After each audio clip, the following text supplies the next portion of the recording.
Bonjour à tous. Dans l'aménagement de mon atelier d'ébénisterie, je dois également penser à équiper cet atelier avec de l'outillage qui est adapté à la menuiserie et à l'ébénisterie. J'ai entre autres acheté une série de petits rabots, dont ce rabot Guillaume dont je ne suis pas content du tout. Alors je vais vous parler dans cette vidéo de pourquoi j'ai acheté ces rabots et pour quelles raisons je ne suis pas content de cet achat en particulier. Dans mon outillage manuel de charpentier, j'ai entre autres ce rabot Guillaume, qui est un rabot de chez Faithful, qui est l'équivalent du numéro 4 de chez Stanley.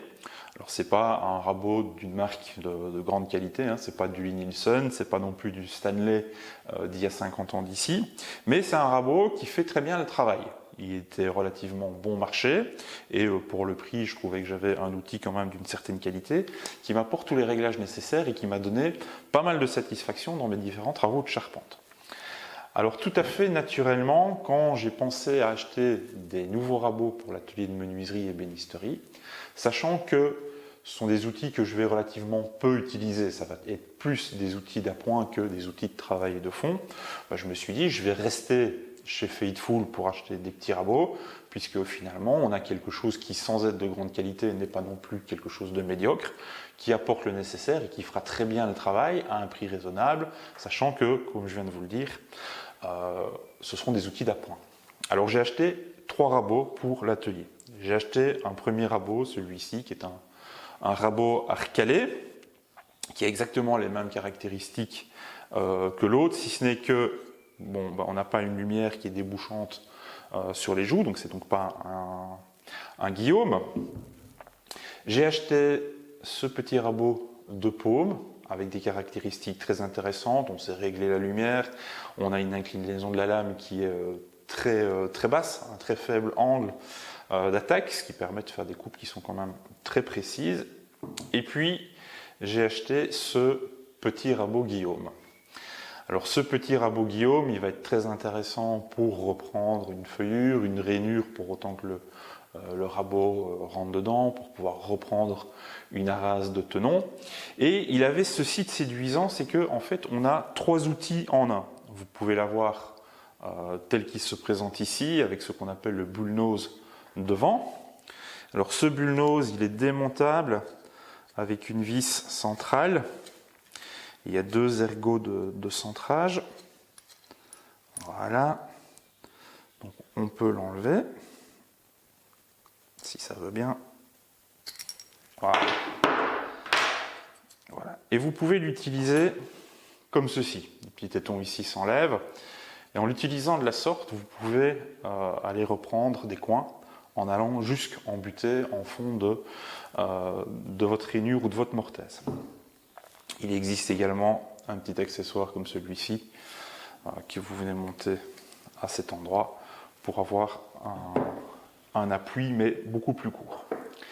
Alors là où je suis déçu dans un premier temps, c'est que la lame de mon Guillaume ici, elle est plus large que la semelle de mon Guillaume.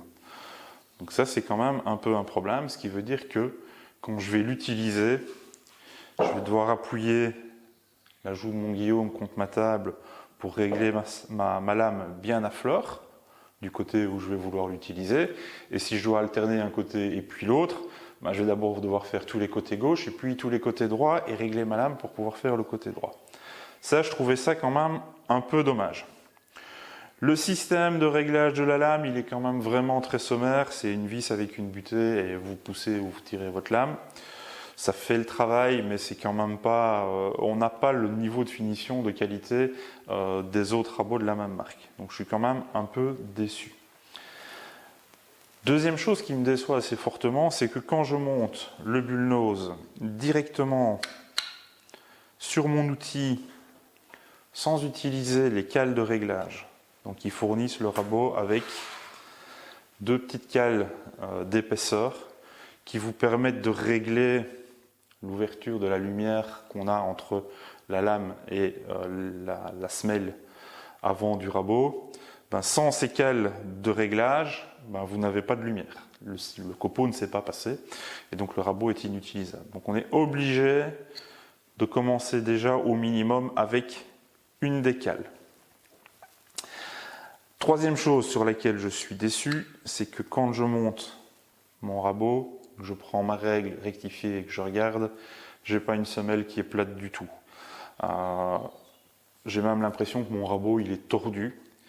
Et donc à ce stade, j'ai deux possibilités. Soit je décide que cet outil ne me convient pas, je le remets dans sa boîte et je le renvoie. Je demande un remboursement et j'en achète un autre. Le souci, c'est qu'en acheter un autre, dans cette gamme en démontable 3 en 1, j'ai rien trouvé de vraiment intéressant. Donc je vais être obligé d'en acheter au minimum 2. Et là, on ne parle plus du même prix. Celui-ci, c'est 90 €, 90 € environ. Alors que si j'achète des rabots Guillaume équivalent à celui-ci, en 2 rabots, je vais m'en tirer entre 250 et 300 €. Or, comme je vous l'ai dit, ça reste quand même de l'outillage d'appoint.